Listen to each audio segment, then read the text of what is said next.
So I'm just going to kind of give you some background on what I understand to, be the case here. But as always, I would like to know what you all think. So this is just Allison telling you what her thoughts are. I've watched these videos now twice. I just started watching them again, just to refresh my memory a couple minutes ago. And put at Allison Morrow so I can see that you're talking specifically to me and not just to each other. But if you have specific pushback on anything I say, let's hash it out at the end of the video. I think what I'm going to do first is we're going to watch a little bit of the beginning of the first part, and hopefully you'll be able to hear it.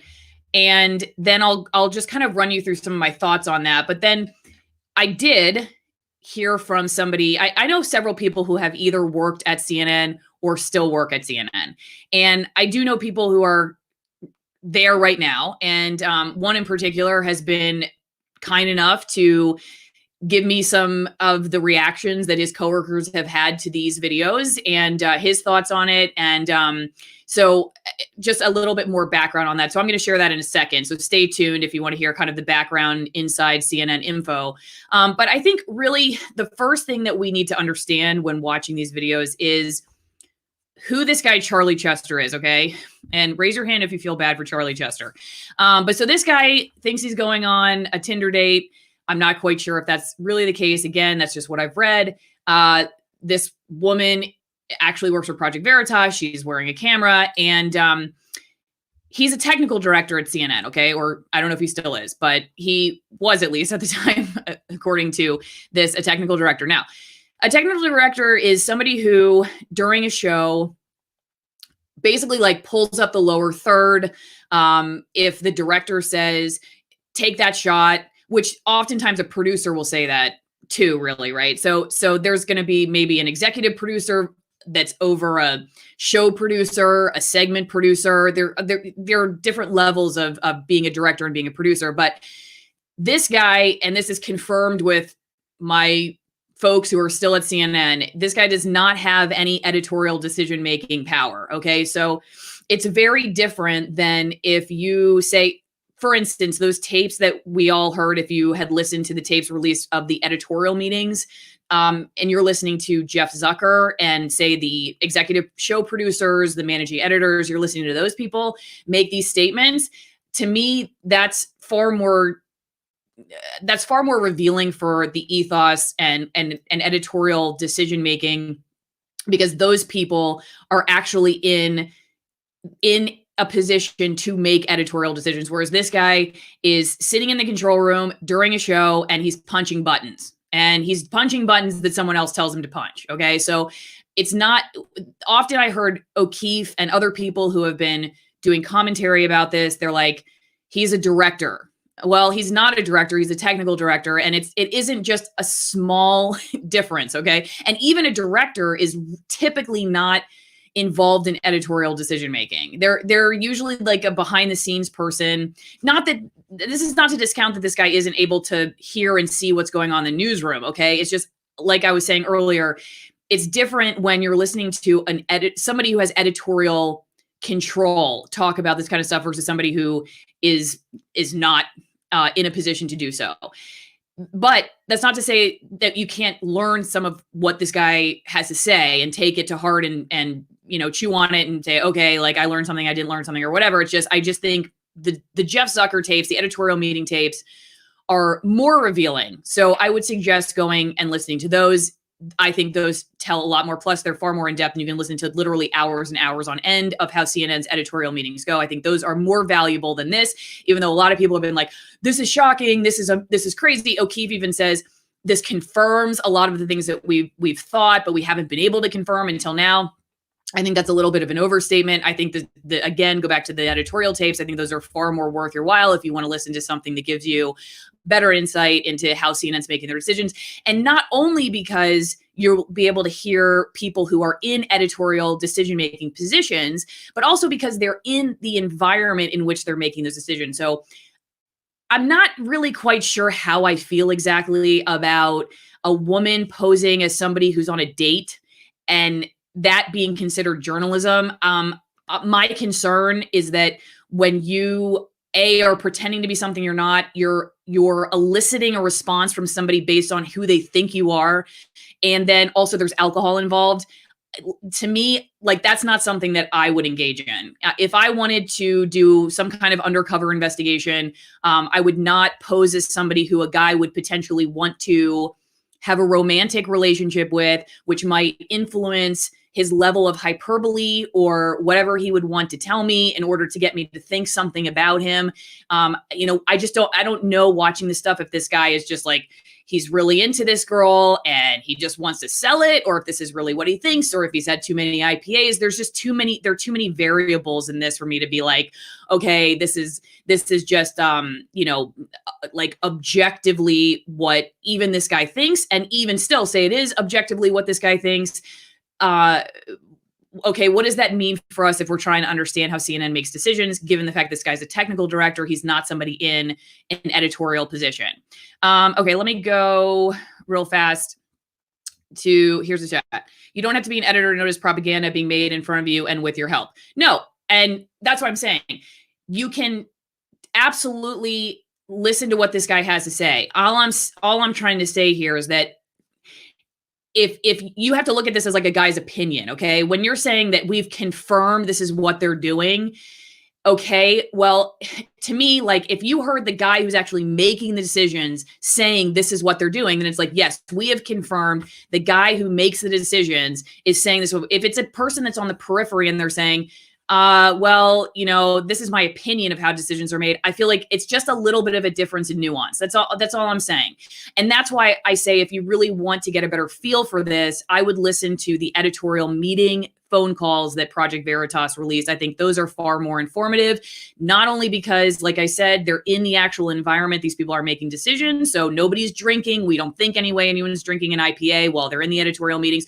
They're acting, or supposed to be acting, professionally with each other. They're in their own little, cultural ethos. So to me, it's like, that's, if you're going to do an experiment anyway here and say, okay, what did we learn from our experiment with CNN? I feel like that is a much more sanitized, more objective view of how decisions are made and what's going on behind the scenes than this particular set of videos. So that's all I'm going to say. It's not that you can't learn something from them. I just think that the editorial calls that Project Veritas released, a little while back, a few months ago, I think those are more valuable than this. Not to say that you can't learn something from this.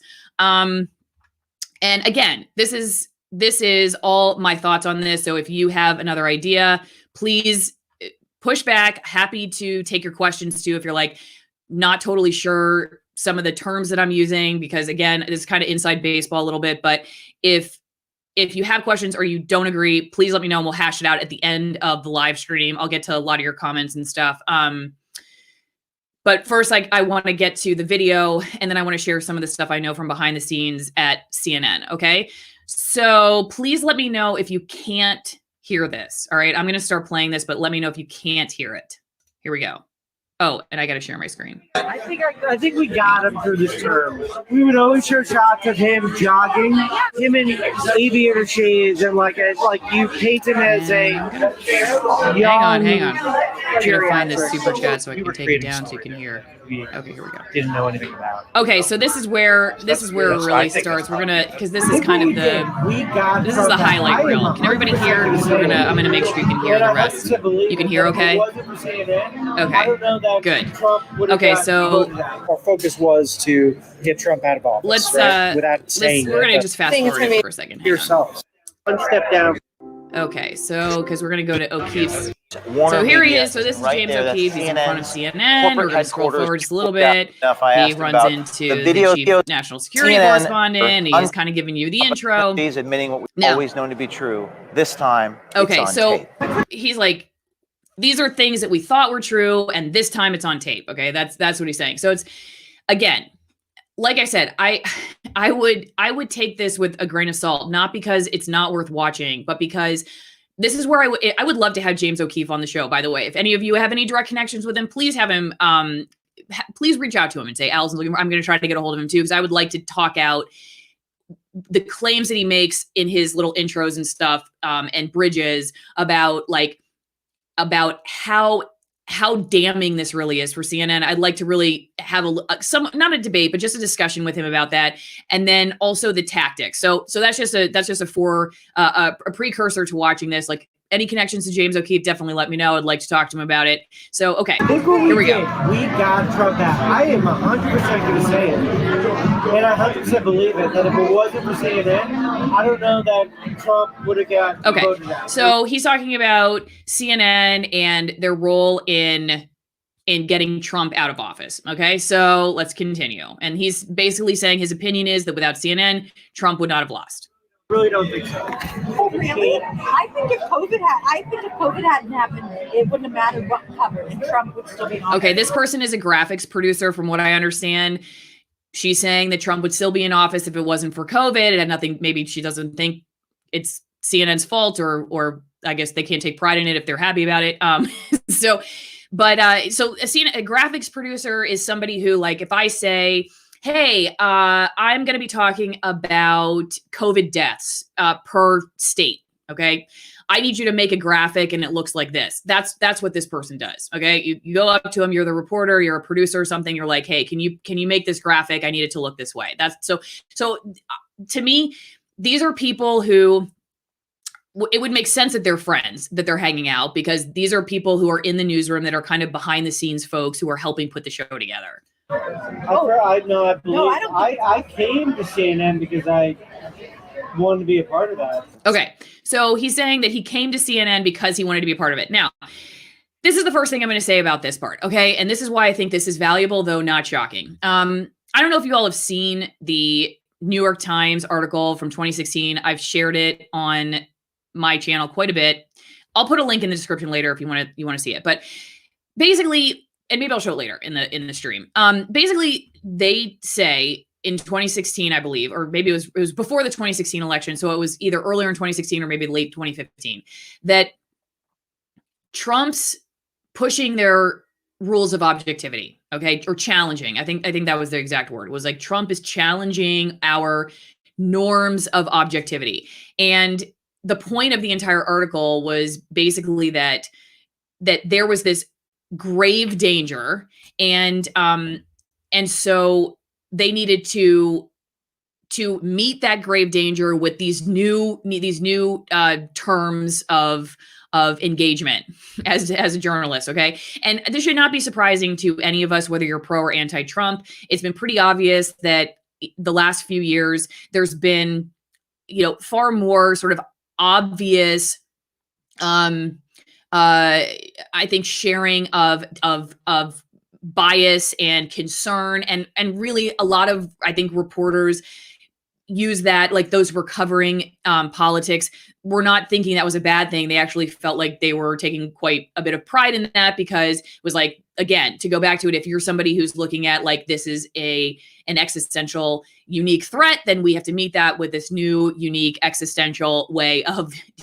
approaching it and combating it. And so, that's why you can see somebody like this both saying that he feels like it's propaganda. Like he literally says that, like, I feel like this is what we were doing was propaganda, but I wanted to be a part of it. So, I get filleted a lot in the comment sections especially with people who really hate mainstream media. They're like, you're not hard enough on them. You're not hard enough on them, because I'm not just like outright calling them monster liars.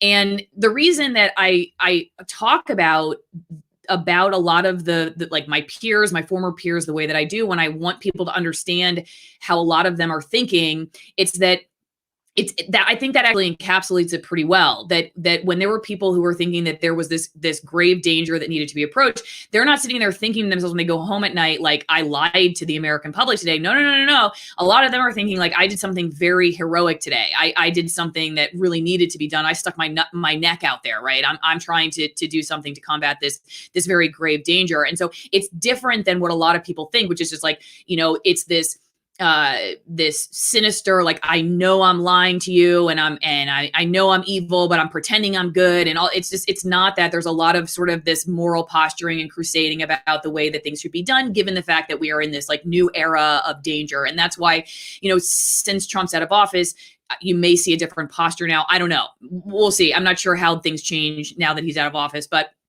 I just bring that up to show you that I think that's actually quite a common, not everybody thinks that way, but I think that, the New York Times had an article several years ago where they basically said exactly that. They weren't hiding it. In other words, I guess this is just to say that to me, that's not so shocking because that was literally a headline for the New York Times. What that guy was saying, like, you know what? Yeah, we're basically we're putting down our rules of objectivity to meet this grave threat. And even though they admitted in that article that it could potentially spur more skepticism of the media and more ire on the part of Trump supporters, that they were going to do it anyway because, again, unique threat requires unique response.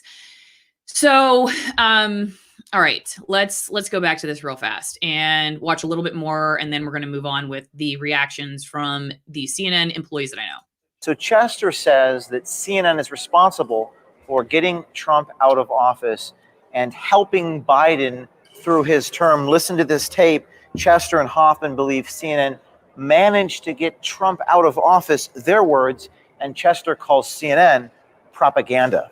Yeah, I mean, like Trump, we did it. Like when Trump was. Okay, so he's going to describe, I'll play it out for a second, but he's going to describe something that happens very commonly on both local and national news sets. And that is, you have something that you want to focus on, you call in a bunch of experts, and they speculated about it until there's some other breaking news they can move on to. This is not new. Fox News Channel does this, CNN does this, they all do this. But this is what he says about it. I don't know, like his hand was shaking or whatever. Like that. We brought in like so many medical people to like all tell a story that like it was all speculation. That he was like neurological damage, like that he was losing it. He's unfit to, you know, whatever. We were creating a story there that we didn't know anything about. You know, so that's I think that's propaganda. You know, we had nothing else to run with at that time. We were like just taking shots off the bow, just hoping. Okay, so just hoping something would hit, taking shots off the bow. I mean, this is just something that a lot of newsrooms are like, if there's something that they feel like is going to sell with the public, then they're going to get a panel together. And this is obviously very common in a 24-hour news cycle, especially you're just going to, it's cheap, low-hanging fruit for a newsroom, right? There have been some journalists that have left mainstream news and have talked about, you know, this being like a super problematic way of doing news, having talking heads yelling at each other. I don't know how many people would necessarily disagree with that, but I don't think that that's different for CNN versus some of the other networks. I will say that I think like a fair pushback with CNN is that they do still sort of present themselves to be, you know, sort of the objective news source. And I don't think Fox News Channel really does that. I don't know. I mean, maybe, are they still running the fair and balanced slogan? I'm not quite sure, but I think it's pretty obvious, like they're right leaning, and MSNBC is left leaning, and CNN, I think, tries to pretend like they're in the middle. And I think it's fair to call them out for presenting themselves as something that they're not. Okay. James didn't say this video confirms what he previously theorized. He said this video demonstrates what he already knew to be true. Okay. I'm not totally sure what the difference is there. No, he did say it confirms. In one of the videos, he says this confirms what we knew to be true, or what we already suspected. Maybe in video 2 and not video 1, but he does say that. And then let's see here. The road to hell is paved with good intentions. Yeah, it's that's exactly kind of my point, I guess, is that most people, whether it's news or some other profession, you may see them as complete jackass. I'm not going to say the word, but they probably see themselves as valuable, and otherwise, why would they do what they do? You know, I mean, so most people are not going to work, no matter what it is, Wall Street, healthcare, news, thinking that they're out to destroy people. Most of them are going to work somehow, having told themselves that what they're doing is valuable to the public. And you may look at them like they're crazy, but they may in their own world, in their little echo chamber, they're somehow thinking that what they're doing is positive. Okay. Yeah, this is a good, Allison Morrow. How many people working on the Manhattan Project actually knew what was going on? Good point. You know, and it's not to say that, okay, so there's a level of knowledge that somebody has when they're working in a newsroom where, like, I can see the bias. I understand how, I can see how decisions are being made. It doesn't necessarily, though, mean that you're at the level of, say, something got handed down from corporate and now you know, like, this is the reason that they're framing the discussions this particular way. Like, you may be somebody who is just assigned a story and you're like going out and doing the best you can. And, you know, or maybe you're not, maybe you are biased, and this just because you like it, because it aligns with what you already think and what you're already believing. And you just, your blind spot is so blind that you're missing out on the other views. It's just to say there are levels of awareness. And so I think that, again, to go back to my original point, I think when it comes to this guy in particular, yeah, he's noticing the culture of the newsroom. I think it's worth it. I just, you know, I don't put it at the same level, again, as listening to the editorial decision-making conferences, those editorial meetings that Project Veritas released. I think those are far more telling, simply because of the level of control and power that those people have. That's where you really will understand how the people who are making decisions are making those decisions and framing those narratives and doing things that, you know, you just get as news. Like, to me, that's just more valuable. Okay. And let's see here. Okay. I'm trying to make sure I get your point, but it's still a lie. A direct attack on democracy in the U.S. We expect honest, unbiased, fact-based reporting. We decide. Yep. I mean, we've talked on this channel a lot about the fact that I'm not totally sure people are completely able to be totally objectively unbiased just because humans are humans, but I think they can do better. I think people are capable of being curious and trying to do the best they can to understand something. And so I think there's a difference between somebody who's, say, setting out specifically to frame a narrative, which I do think is happening here. I absolutely do think that that's happening here. And that's pretty obvious when you're watching here, but it's also obvious, again, when you listen to those tapes that I'm referencing. You know, I would say that, again, like, the idea of specifically setting out to, like, this is the end game. Like, if you set out and you're like, Trump is a grave threat to democracy, and that's your endpoint, then yes, everything leading into that is going to be framed by that final presupposition. And so that's, to me, that is allowing a narrative to drive the news, versus somebody who's like trying to understand something about Trump's decision making and maybe like doesn't know one angle because they didn't have time to understand it, or they just, I don't know, they're just, their own bias, I guess, got in the way. Like, to me, those are two different things. When you're setting out specifically to frame a narrative one way intentionally, to me, is a little bit different. And I think like, people are people, so they come at events and stories with a particular, you know, with all of our experiences, like I just don't think that people, whether they're scientists or doctors, that's why I think it's so important for consumers, whether you're like, it's a consuming news or medicine or whatever else. I think it's really important to get a variety of ideas and thoughts. That's why I would never say only watch my YouTube channel. I think you should get other ideas, because I think it's the best way to understand what's going on. Because I would never say that I don't live in some, you know, white lab coat sanitary room where I just think like a robot. I have my own background, my own thoughts. And it's good to bring this up, because Rick says you have an obvious blind spot regarding the breadth of the bias in today's media. Very disappointing, but obvious. I'm done. So he left, and that's his free choice. But yeah, I mean, I would say, like, of course I have blind spots. I'm a human being, but some people just, here's the deal. I understand why people are so angry, and everybody wants me to just like rage against mainstream media. And I'll say this right now, I'm not trying to run interference for them. I quit. Okay. If I was running interference, I'd still be working for them. But I do try to help people understand rationally what's going on with, you know, most of the thought processes that a lot of my former peers had and how things are working. And you can take that for what it's worth. If you don't want to listen to that, or you don't like what I'm saying, or you totally disagree, you know, that's the point of my channel, is to be able to have conversations about that kind of stuff. And I've even learned from you all in the comment section. So I actually encourage that instead of leaving. So if you have any thoughts, I would absolutely, you know, you don't have to give me a super chat to say goodbye. Let's just say that. And you can definitely let me know anything else you think, and I'm happy to respond to it. Okay. Trying to go down for a couple more of these before we get on to the responses. Okay. No name. Some people will say anything to get laid. See, this is the thing. We just don't know. I mean, like, I'm not saying that that's what this guy is saying or not, but you just don't know. This is why I just say, like, I have a problem with taking a guy out on a date and then acting like that is just like, again, some objective science experiment. Again, listening to the editorial meetings, I got a lot more out of this. This one, as a journalist, former journalist, I should say, the tactic here, I would like to talk to James O'Keefe about his thoughts on why he thinks that was, that was the best route to go. All right. Going back to some more of the chat here. Allison, journalism in America needs to be realigned to the center more. Explaining stuff what Media Corps have been doing for years does not excuse them of their responsibility to public service. No, I've never tried to make an excuse. I think I regularly say I'm not excusing it. I'm just trying to give you all an opportunity to understand it.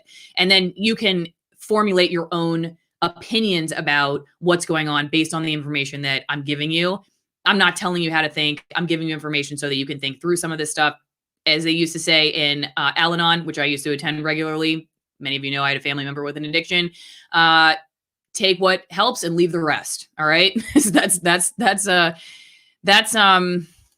motto here. Okay. When you believe it is okay to put down the tools of objectivity, then when it comes time to pick them back up, most won't have the will, motivation, or wherewithal to do so. Yeah. I mean, I think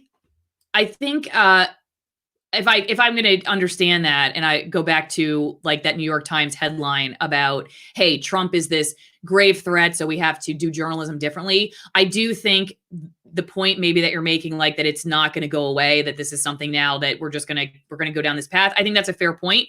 And I think that, the flip side of that has been kind of the alignment with, sort of neoliberal policies, the media sort of touting and not going hard on neoliberal policies. And so that maybe is the flip side of the sort of rabid Trump media years. I think it remains to be seen what happens the next year or two, but I will say I've never seen journalists going after each other in the same way that I'm seeing it now. So there does seem to be this divide between how journalists are thinking through how they're thinking through 21 to be a mainstream reporter, producer, whatever you are, but a mainstream journalist. And it's cracking. I think the glass palace is cracking, and we'll see where this goes. But I've seen it done publicly, especially like on Twitter, for instance, as I'm seeing it now. Okay. So, why is some of what he says obvious, but other stuff is hyperbolic? Any of it's hyperbolic, or I don't have to eat, and he's drinking. That's all I'm saying. Like, to me, I just don't know what's on, once if you're a reporter in a position where you're affecting the reporting, if that makes sense. I know it seems like objective, right? The guy just said it, but it's not, to me, that's not objective.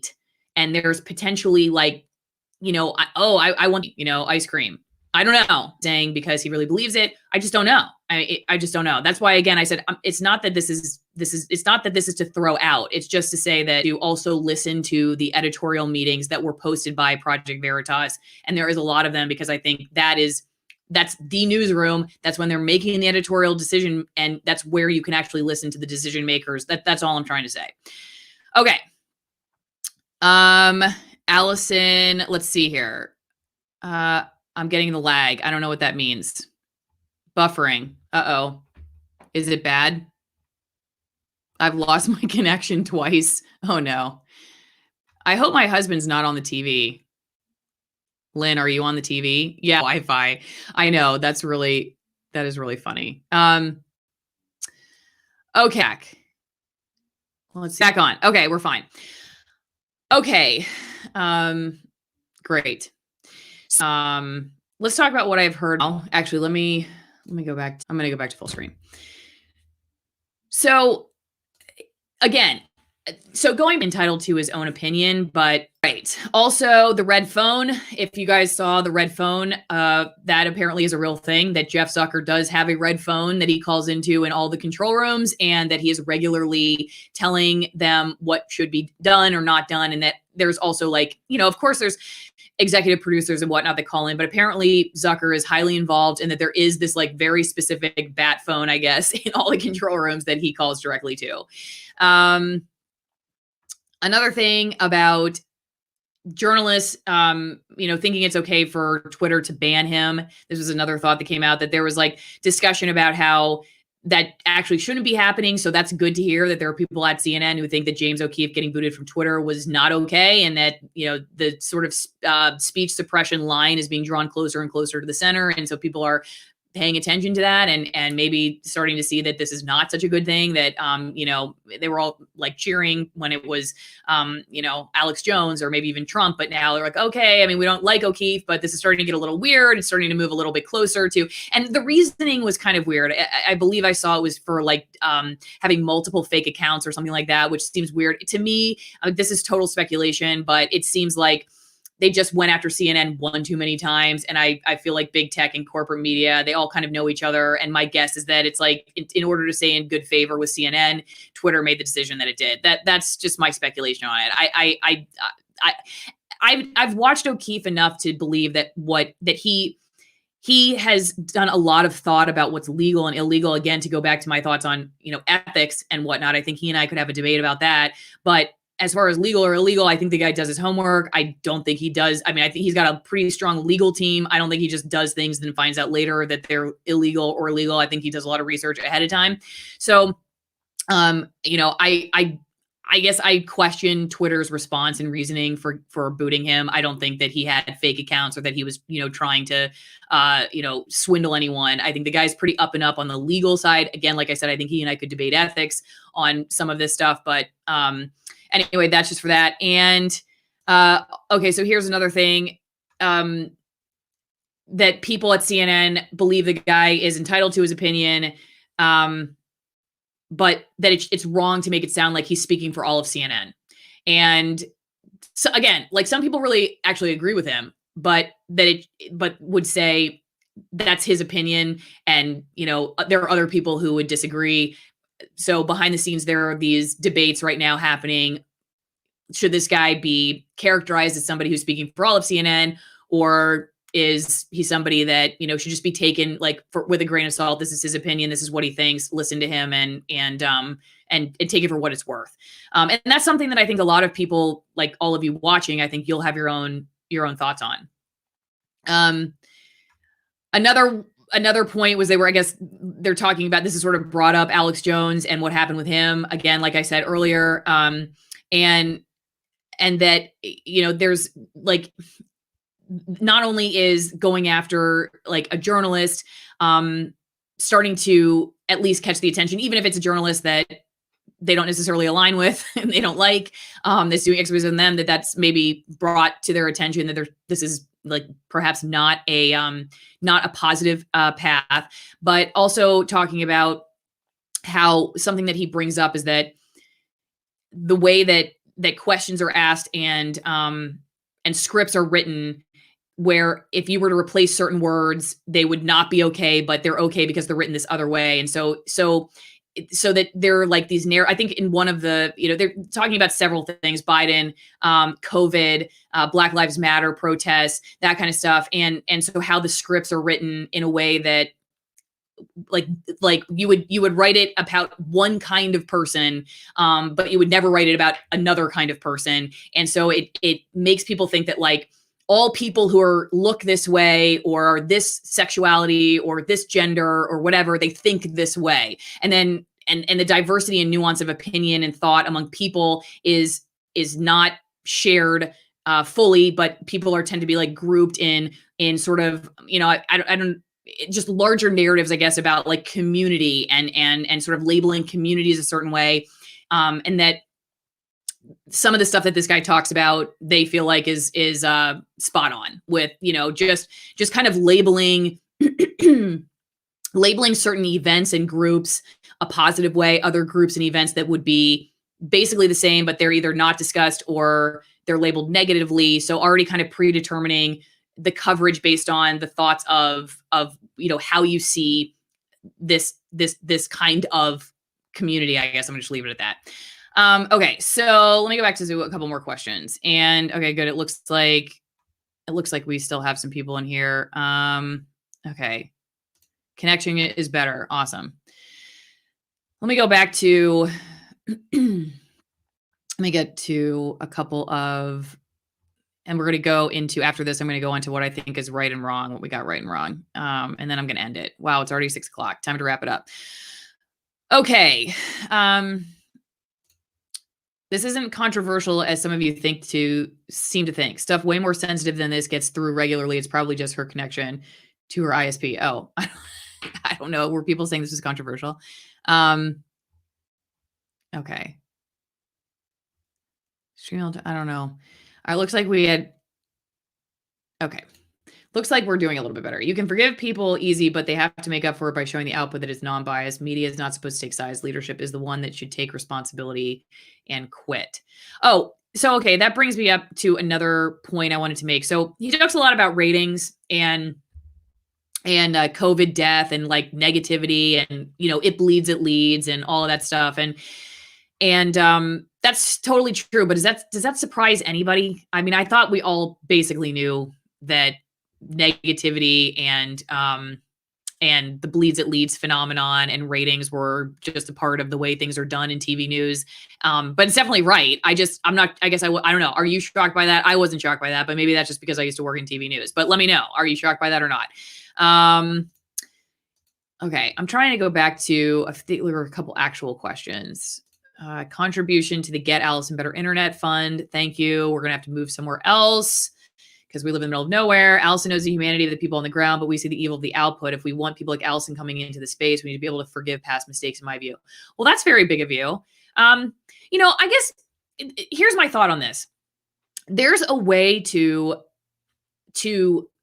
be honest and critical while also doing that. Like, I hate to say this because it sounds so cheesy, but doing this in love versus in hate, because guys, I was in this industry for a long time and I was one of those people who was just walking around kind of like a zombie. I wasn't going to work trying to think that I was like manipulating people. I was one of those people. So I have to look back on that and say, well, what was it about me that was keeping me from being able to see this? Like, what was it that I was thinking or doing that was inhibiting my awakening, and then what was it that allowed me to start seeing things differently?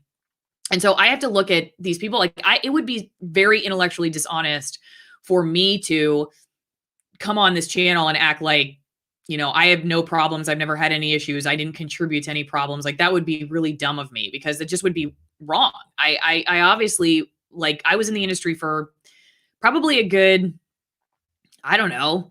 Well, I was in it 12 years before I finally quit. But, I don't know, maybe half that time, this stuff wasn't even on my radar. I mean, I only literally just heard about this book when I got out. Okay. I didn't go to journalism school. I don't think they give you manufacturing consent in journalism school, but I wasn't thinking about the stuff you guys were talking about in the comment section. I was just trying to get my job done. I was trying to get it done by 5 o'clock at night. And I was trying to make sure we didn't get sued. And I was trying to do the best that I could by the people that I knew. And I'm sure there were tons of people who were like, she missed this, she missed that. And they probably thought I was doing it on purpose. And they probably thought that I was completely biased. And I'm telling you, like, every day I went to work trying to do the best that I could. I was inhibited by time. I was inhibited by resources. And I also just, I was asleep. I didn't know what I didn't know. And so I have to, I'm not trying to say that there isn't a level of intentional, like, propaganda. I'm not saying that at all. I'm just saying that, like, there's levels of awareness. Okay. There's like levels of awareness. And so if you paint any group of people with a broad brush, and I know Trump supporters don't like to be painted with a broad brush. Biden supporters don't want to be, Bernie supporters, media, healthcare, whatever it is. Like, if we point at an entire swath of people and we just say they all this way, we're just as bad as what we're looking at, in my opinion. So I'm just trying to, on this channel, help you guys understand what's happening behind the scenes a little bit, just so that, hey, you can formulate better what you think, and what you think, not just the problem is, but what the solution is. Because again, if you get the problem wrong, the solution is going to be wrong. If you think that every person working in mainstream news is just trying to make a ton of money and all they care about is ratings, then your solution to the problem is not going to be that helpful. Hey, removing Jeff Zucker or whatever it might be, but you know what? A new guy's going to come in. So what are you going to do with all the stormtroopers, right? Like, what are you going to do with the stormtroopers that are walking around like total zombies? How do you talk to them? How do you try to wake them up? How do you try to get them to feel brave enough to speak up in an editorial meeting. That's what I'm trying to talk about here. So anyway, okay, let's see. Whoo, who's feeling it? It is 6:07 now. She's trying to say she's not the exception. Most journalists simply don't have as much of the big pictures they think they do, partly because of how the industry is set up. Yeah, part of it is it's like ignorance and arrogance. I always say that. It's ignorance and arrogance. Allison Morrow, what do you think of the national issues having more influence on daily lives than local issues these days? Seems like everyone wants to create mountains to die on. I think it's cheap news. It's just cheap, fast news. If you have more live programming than you have stormtroopers to put it on, then you're going to just take stuff from the network and throw it on the screen. And so, you only have a certain amount of local reporters and you have a ton of shows. I think that the local news specifically is just rerunning national stuff because it's fast and cheap. And then they'll go after these topics because I do think that some of these news stations, I know my old one in particular, they've decided, like right now, they've decided race is the thing they're going to do. So they're just like, I don't know if they finished the series, but like I think it's like facing race or something. That's like their thing that they're doing. And they've done like 12. And it's been interesting to see the comments and the dislikes. I've never seen so many videos with so many more dislikes than likes as these videos. So apparently they're not very popular on YouTube. But like I do believe there are stations now that they're picking these sort of meta narrative topics and they're going after them. And I don't think local news does that super well. I think, like, I had a news director on talking about it. Local news would be better to stick to like local community issues. I think of like what's actually going on. Now they may say, hey, these are local community issues, but to me, that's like a meta narrative issue. And you really have to that's to me a research paper that you would want to be working on really, really on for like a long time and in depth. And I didn't see a ton of ideological diversity in that series. So to me, they missed a bunch of points and I'm not sure it served their purpose, what they were looking. I don't know. I'm not totally sure what their intent was, but I am seeing like local news stations, as you were saying, I am seeing them go off sort of the national thing. And I do think it's because for whatever reason, like we talked about earlier, there's this wall that has come down that normally I guess was up where people were at least pretending to hide their bias. They were like trying to at least feign the sense like that they were, they were being objective. And now I think people are just more, it's safer to just like have your following on Twitter and make pretty biased statements. Like I'm very surprised at what people are getting away with. I think some of the stuff I've seen my peers say on social media, even 7 years ago, I think you would have gotten called into the news director's office or fired even for that. So for something's changed over time. And I think because of that, like people are going after topics that otherwise they may have said, you know what, I don't think that's something I could tackle in the amount of time I have and the resources I have. And but I think it's emboldened people to go after these sort of like crusader topics. So that's just my 2 cents, but I'm not totally sure. Okay. I don't think you can fix mainstream media. It will die and be replaced with decentralized journalism, as is happening now. O'Keefe is just helping that process along. Yeah, I mean, I think like there would be no place for James O'Keefe if this wasn't already something that people were thinking and concerned about, right? I mean, he's not. A lot of his stuff is not. It's not like. It's more confirmation, I guess, for a lot of people than it is just kind of like out of the blue. I never thought of this or knew this, right? So he is definitely filling a particular, he's filling, I guess, I don't want to call it a need necessarily, but he's filling something that people are looking for and are already kind of thinking. And I think, just to write him off again. So to go back to one of the things that this person that's telling me what's happening at CNN in reaction to these videos. I think he said something really interesting, which is like his particular opinion is that CNN should address it. I don't think they have at this point. They're just kind of like hoping that people just forget about it, I guess. And he was like, we should really take this to heart. And I do think that journalists should be taking this criticism instead of just saying, oh, that's, these people just hate us. MAGA, whatever. There are lots of ways that people in mainstream news write off those criticisms.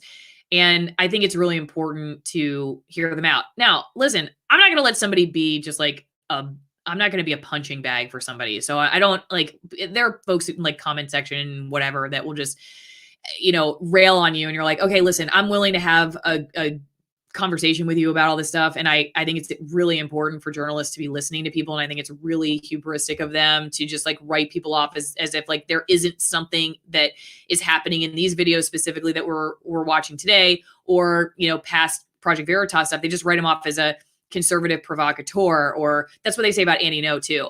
Okay, well, put that aside. Like, just say he's not a conservative provocateur, or say he is. Like, who cares?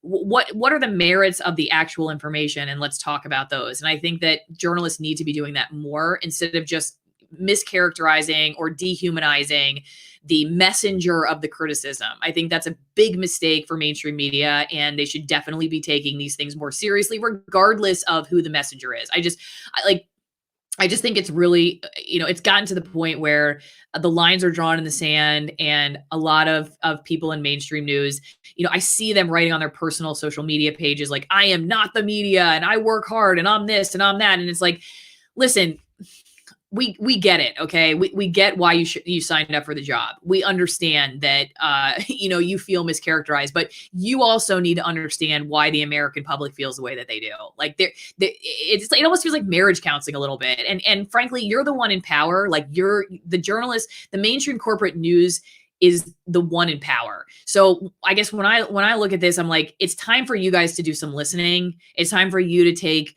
stock of the mistakes that you've made. And it's time for you to stop saying James O'Keefe is just a conservative provocateur, or Andy Ngo is a conservative provocateur, and take their criticisms to heart, and at least debate the merits of the criticisms, and not just write the person off or dehumanize the messenger. Because I just think that's a bait and switch tactic that I think doesn't do well for their reputation long term.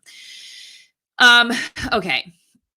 Craig, I love your objective point of view. I found you via Viva, and I'm glad I did keep it up. Thank you. That was a really fun stream, and I appreciate your coming over to the channel.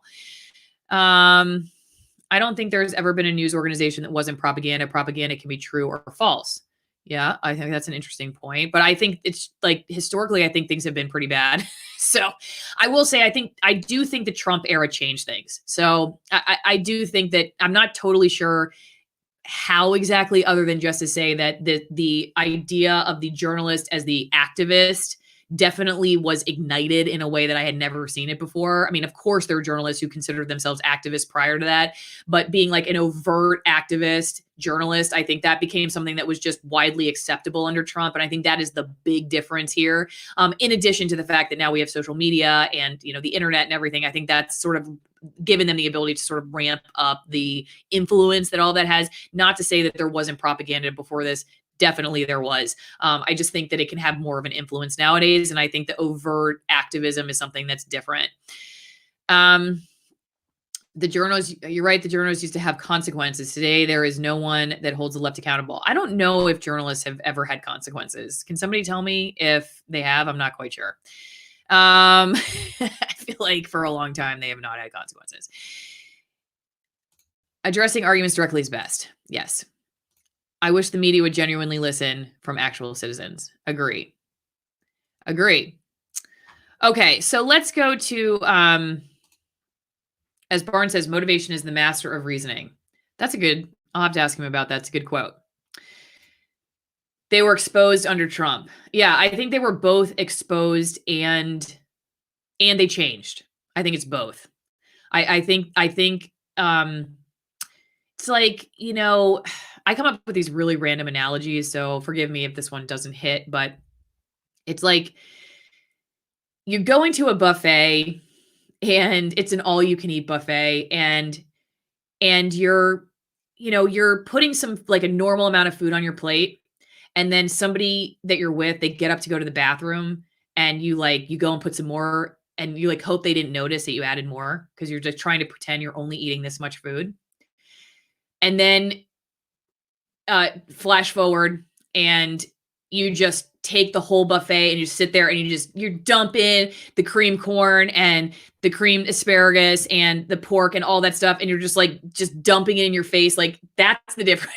It's probably not a good analogy, but that's the difference to me.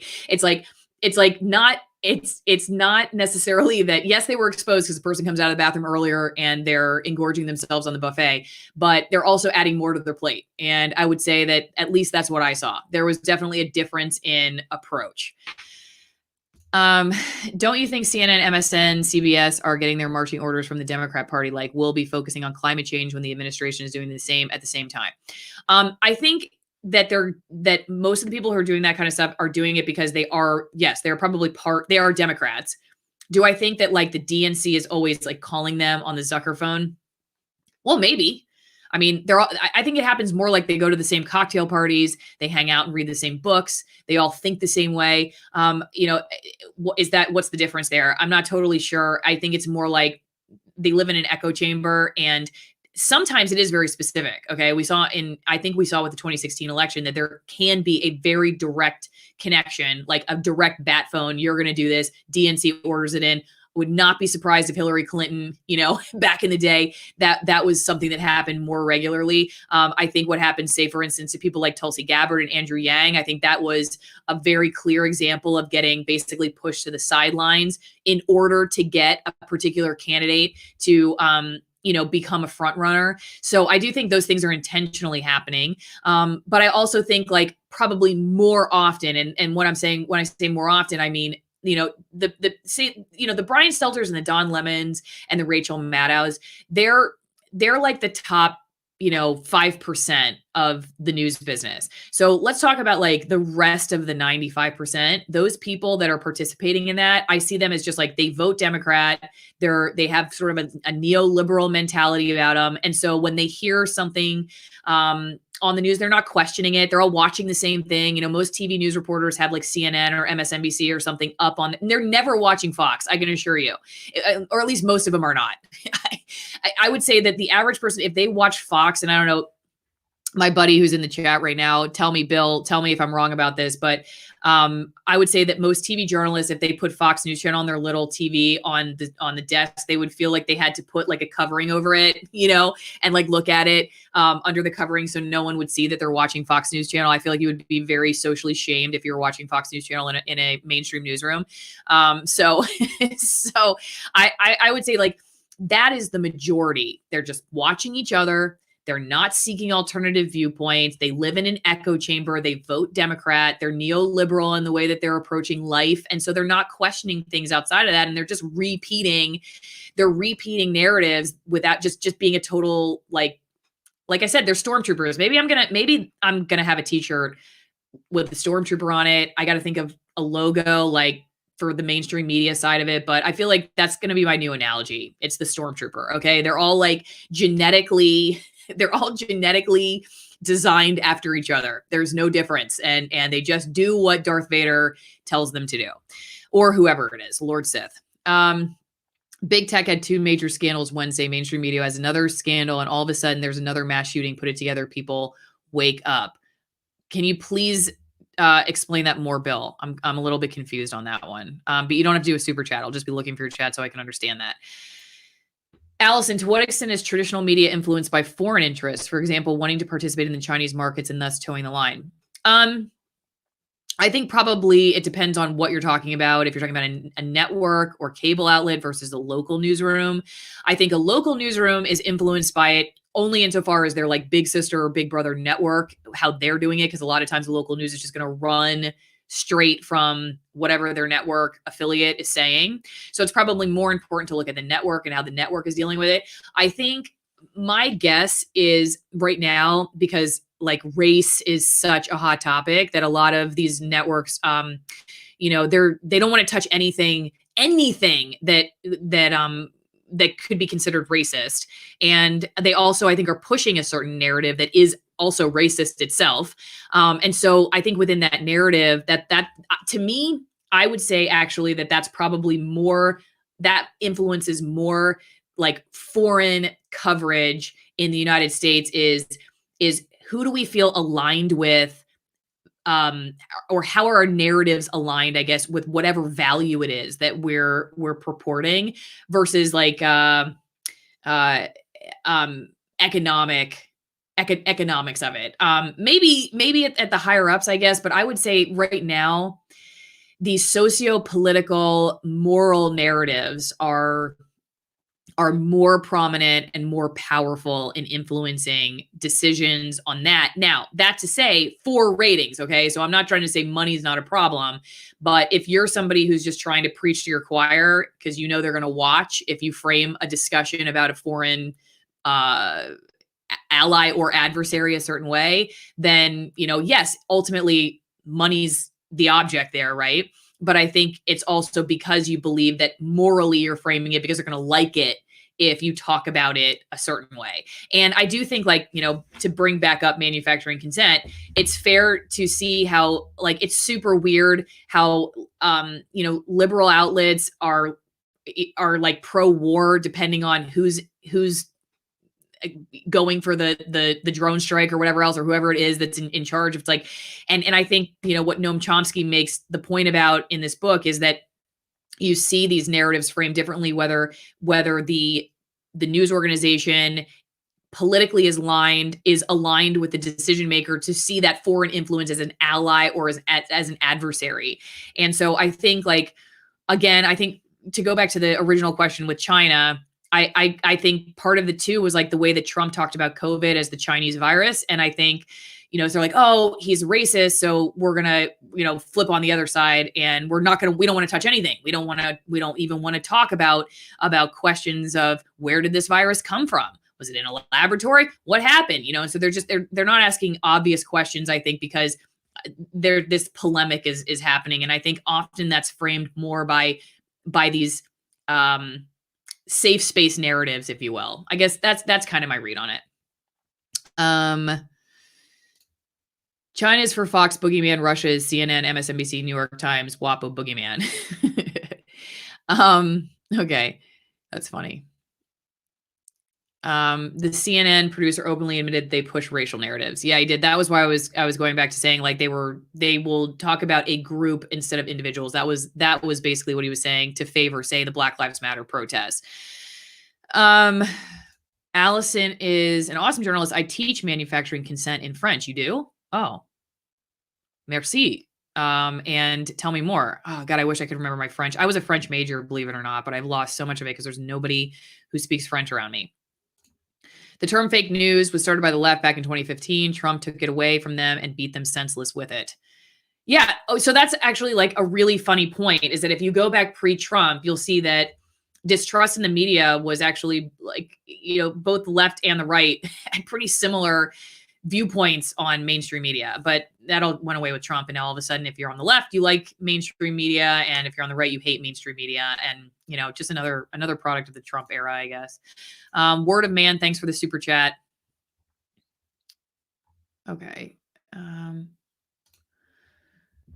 The Project Veritas guy seems to suggest that Zucker was getting, or at least coordinating, the next propaganda subject from someone in the Democrat Party apparatus. That could absolutely be true if it's Zucker. I mean, he's way at the top, right? So I think he's more, going back to my original point, like, I think that guy is who I would have my eyes on more than Charlie Chester. All right. I'm going to put Charlie back on the screen. I would have my eyes more on Charlie Chester, or on Jeff Zucker than Charlie Chester, just because I think that guy is more dangerous, far more dangerous than Charlie Chester. That's all I was trying to say earlier when I was going through my thoughts on it. Allison, make a t-shirt with a parrot settling at a mic behind a news desk. Oh, okay. That's a good idea. What about a stormtrooper behind that? Stormtroopers have awful aim, just like news troopers can't hit the truth. Okay. I could trademark that. That would work. Who is the Sith of the mainstream media right now? Oh God, that's a good question. Let me think on that. I'll try to answer it by the time we're done. If you read Cheryl Atkins's books, you realize the news media has been controlled by politics and corporations for decades. Yeah, totally. They are. But, again, keep in mind that, like, I work for a corporation, and my corporation may have been controlled by politics, but I was not aware of that. So that's the only reason I want people to understand that there's just, like, in society in general, there's, like, the top couple percent, and then there's the rest of us. And so in a newsroom, it's kind of the same way. And so you have to really ask yourself, like, okay, well, where's the breakdown, and where are the people that you can save? Where are the people you can wake up, and where are the people that deserve to just have a chance to wake up. And so I don't want to write everybody off, because I do believe, I know people that are in these newsrooms that are aware of what's going on and want to do better. And so I know it's not a totally, well, I don't want to say that as a whole it's a lost cause, but I know that not everybody there just burning down the station. I know that there are people there that do want to try to do better. Okay. I've been feeling a disturbance in the force for over a year now. Okay, so I want to go to real fast my notes, just make sure that I've said everything that I need to say from my mole. Oh, okay. We did talk about how they're going to replace Trump with climate change. That's what he said. So I thought it was kind of funny, because he was saying how Trump was like the boogeyman, and they were trying to get Trump out of office, and that was their main point for the last year or so. But now it's going to be climate change. So I guess we're going to have to hold on to our pants and see if that in fact happens. COVID was gangbusters with ratings, and that fear drives numbers, that they would put like the death toll on the side without recovery toll or something like that. And just to get people to watch. But I think we all kind of knew that was happening, right? I mean, the sort of rallying and excitement over death and destruction with COVID has been pretty disgusting in mainstream news. And so I feel like that was not necessarily a shock, but interesting that he was picking up on that. Okay, so let me bring up another question for you all. He does say that CNN is no different than Fox, which I would agree. No. Okay, I will go back. I think the reason CNN is different is because it purports to be something that Fox does not purport to be, in my opinion. I think CNN still pretends to be kind of objective, and this guy's saying it's basically the same as Fox.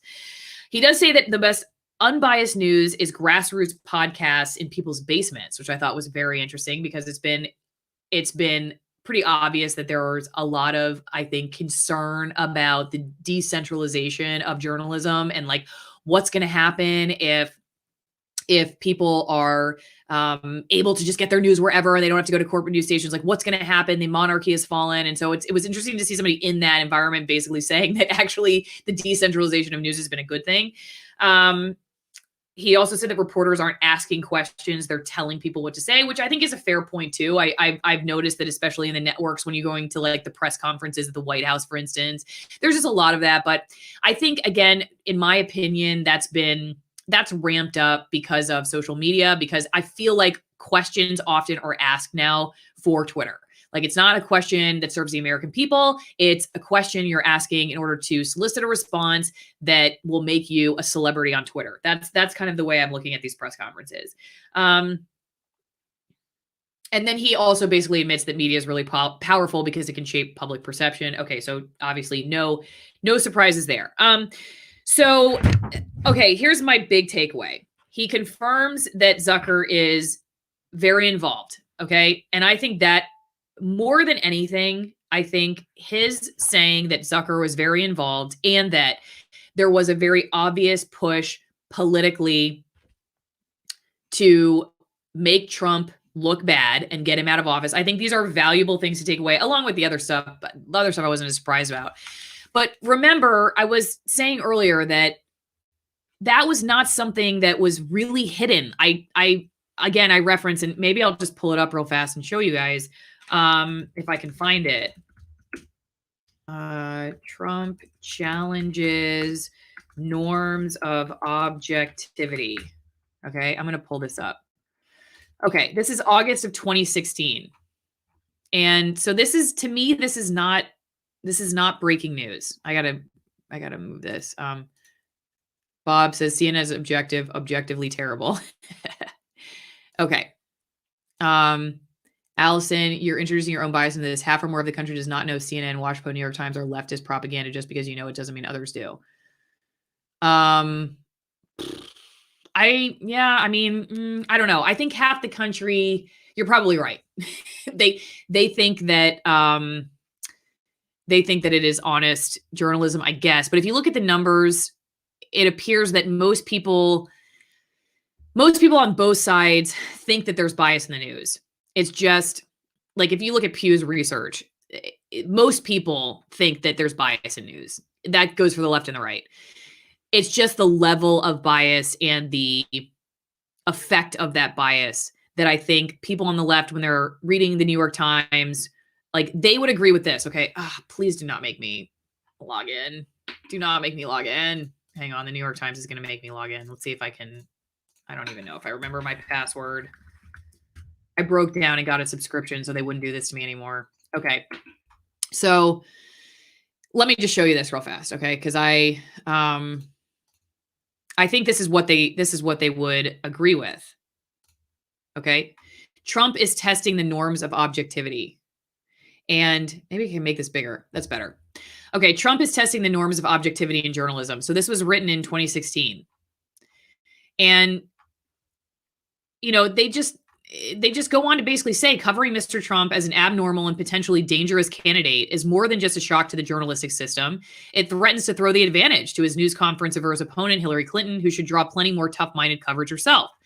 And let's face it, balance has been on vacation since Mr. Trump stepped into his Golden Trump Tower escalator last year to announce his candidacy. His nearly $2 billion in free media was more than 6 times as much as that of his closest Republican rival. Yet, you know, they go on to say that that they're essentially doing things differently. I'm trying to find where he goes into it specifically. Media reaction, a lot of course that way. Okay.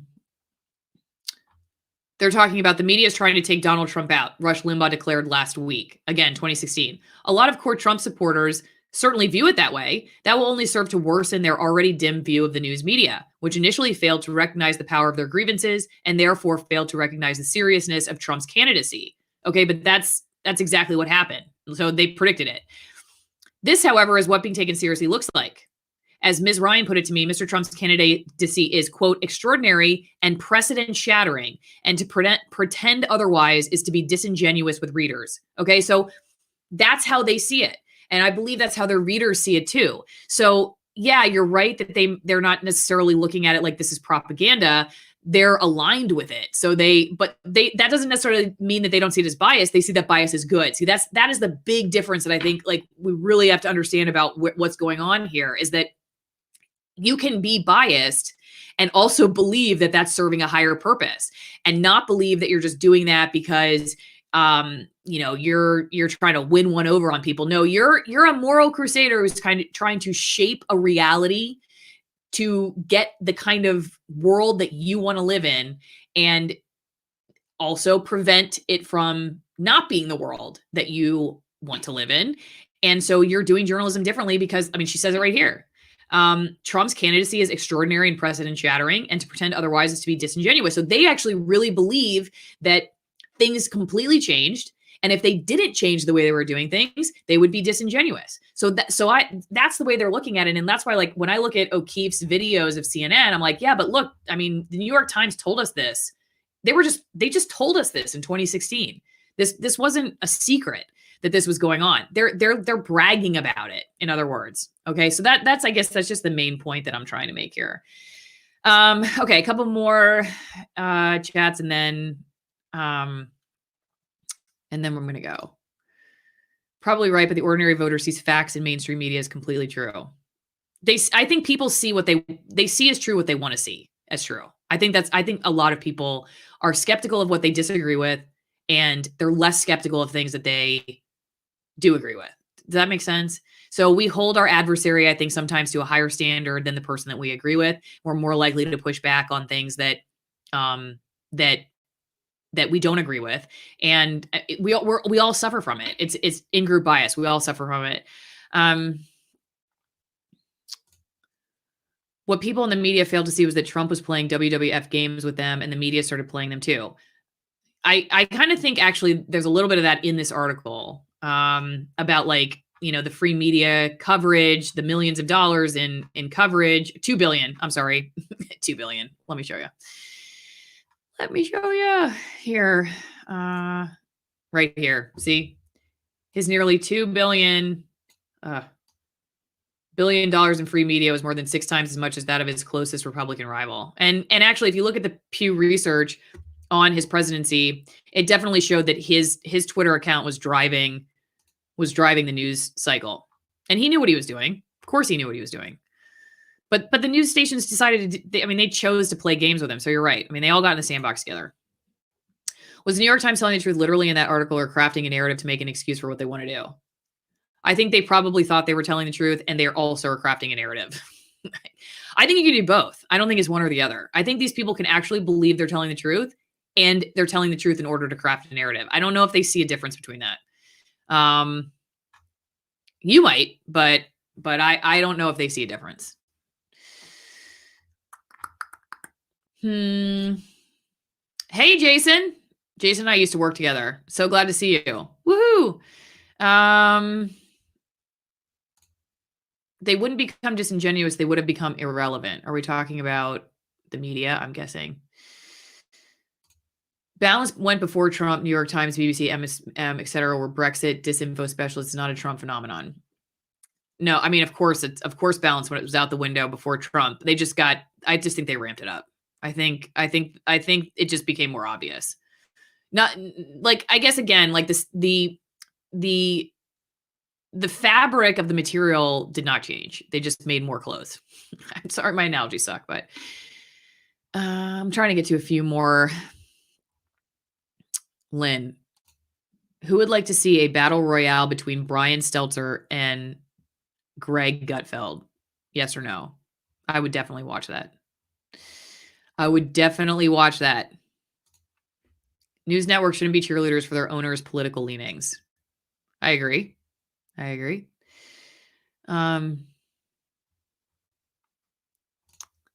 There is no objective news, just teams competing for views by warring each other, pushing narratives to their team. I think there's levels of pushing narratives. Versus, I do think there are journalists out there who are trying hard to be, as curious and objective as possible. I just think that's why I tell people don't go with brands, because I do think brands together have a marketing campaign about them, and they have a particular they have a particular safe circle around what they're willing to talk about and how they're framing things a lot. And just even if it's not even like a safe circle, it's just, this is what we do. We're King 5 where I used to work, or we're Cairo. We're, all the local news stations, even like they have their marketing scheme, like who they want to be to the public and how they're going to do it. And so they're picking stories to promote that, which is why I say, like, I just follow individuals, don't follow brands. I think brands all would be more likely to be that way. I do think they're individuals, though, that still do good work. The latest numbers show 70% Dems believe the mainstream media. I'm going to have to go back and look at whose numbers are those. Can you tell me? Because I can go look up Pew Research, political trust in media. See if I can find something really fast. I'll show you what I'm looking at. Here we go. How Pew Research Center evaluated Americans' trust in 30 news sources. I've looked at this before. And let's see if this comes up. Okay, this is funny. Democrats express more trust of most news sources asked about. Republicans express more trust or more distrust. So here they're saying, see, Democrats trust more than distrust 22 sources. Republicans distrust more than trust 20 sources. So they're basically the opposite. They're the polar opposites of each other. Democrat. So Republicans place trust in one source, Fox News, far more than any other, which I guess is not surprising. And it looks like, okay, if you were to say percent of trust for each source for political and election news, Democrats, so 67% trust CNN. So yeah, I guess that's almost 70%. But for CNN, I don't know if that's mainstream media in general. About 2/3, 65% of Republicans and Republican leaners say they trust Fox News as a source. Among Democrats and Democratic leaners, CNN, 67%, is about as trusted a source of information as Fox News is among Republicans. So I think that's an interesting little factoid there. Does that explain anything to people? Was that helpful? I don't know what you guys are talking about in the chat, so I don't know if you're just going back and forth. Okay, well, let's call it a night. My producer, I can hear she's kind of freaking out a little bit. Maybe Lynn, what are you doing with her? I don't know. Are you guys working on the next show? Are you getting ready for tomorrow? I should tease my show for tomorrow. I am going to have Dr. David Brownstein on tomorrow morning at 9:30 a.m. Pacific time. Dr. Brownstein, I had on the channel last year. The FTC came after him for talking about how he was treating his patients for COVID. He is a medical doctor in Michigan. And so we're going to get an update from him about what's going on with him. Has the FTC left him alone? Is he able to talk about his treatments or not? Probably not. This is what I'm guessing. But he has agreed to do the live stream tomorrow morning. So I'm interested to hear about what he thinks about where we are now a year after. Well, I think I interviewed him actually in like late summer of last year. So it's been at least 6 or 7 months. And so we should have an update on like, what does he think about where the government's at with doctors and health policy and what they're able to do and talk about? Because at the beginning of COVID, as many of you know, whether it was the government or the tech companies, speculating about what to do about COVID was not allowed. You had to kind of stick to the party line. And he was having great success with his patients, but was not allowed to talk about it.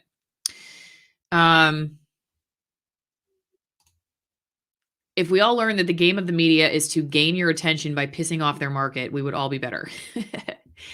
There is a lot of anger and hate. That's why, what's his face? Matt Taibbi wrote that book, Hate Inc. It's a lot of basically somebody said, if you pay close attention, you'll see they're telling you who to hate and why.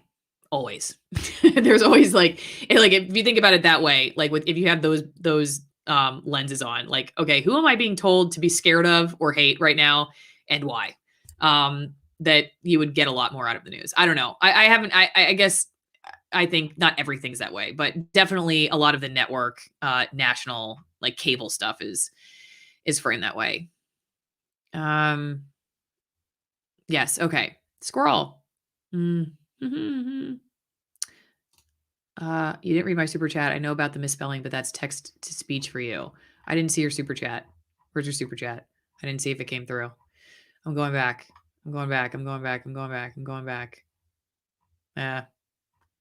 I can't. I lost it. If you want to tell me again, tell me again, and then I'm going to go. Wait. What's this? No. Okay. Well, I went a lot longer than I thought I was going to go, but it's always fun. I'm sure I lost a gazillion subscribers for not being, like really furious about everything that guy said at CNN. But I try to take a rational, like, I really try to do my best without trying to inflame people on my channel, because I don't think that helps us at this point. And I know I have bias. I'm actually not pretending to not have bias. I really hope that no one has ever thought that. I just do the best I can to try to sift through this material and not just try to tell people what they want to hear to grow my channel faster, which I think I could probably do. And there are definitely YouTubers who do that. I don't want to just pander to one particular political party. So anyway, just please know that if you didn't like what I said, that's okay. You can leave me a comment and I'm happy to read it. And that's it. Okay? Yeah. Take your emotions out, not the other way around. I agree. We'll leave everybody with Nick's comment. Take your emotions out of it, analyze, and then decide how you want to react, not the other way around. Did the CNN guy surprise anyone in the chat? Not me. Yeah. Not me either. Better to leave emotion out of it. Yeah. I think the world's got enough. I think that the world's got enough. what's the right word, guys?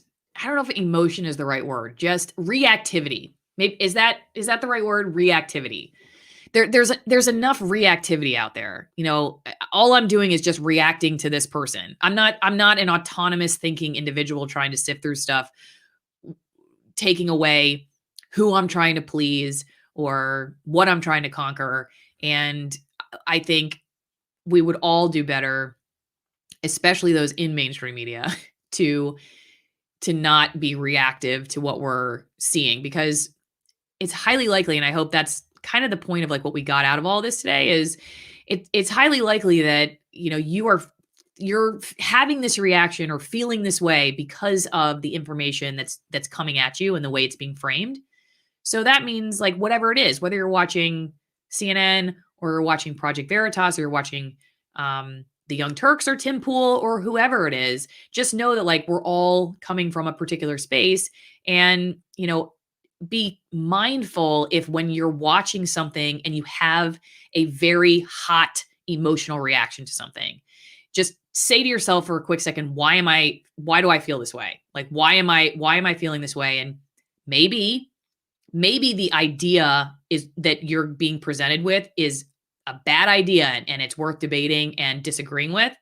But that, like, hot fire that just makes you want to reach out and slap somebody, just be wary of that. Because speaking from experience, okay, I've had experiences in my own newsroom where I got really frustrated with some of our coverage, for instance, and I don't think it served me well to react to that, because I lost the ability at that point to get an audience. Because again, I think it's better to approach some of this stuff, and I think it would help all of our blood pressure if it was like, okay, I'm just going to be cognitively aware that I'm being given information, not necessarily always intentionally, but sometimes intentionally, that elicits a reaction. And maybe I don't need to have a reaction. Maybe I can disagree, but I don't need to have like this furious reaction to everything around me. I can just, like, take a second and think about what my ideas are on the topic, not just an emotional reaction. Okay. We're really going to go now. Somebody's got to cook dinner. Lynn, are you cooking dinner? Somebody send us dinner. Bye, everybody. I'll see you tomorrow morning. Dr. David Brownstein, 9:30 a.m. Pacific Standard Time. Bring your questions about COVID and whatever else, because the FTC and big tech and all that good stuff. He'll definitely be an interesting interview to talk about it from the medical standpoint. Really interesting doctor. He's written a ton of books. If you look him up, you'll see Dr. David Brownstein. Okay, I'll see you guys tomorrow morning. Bye.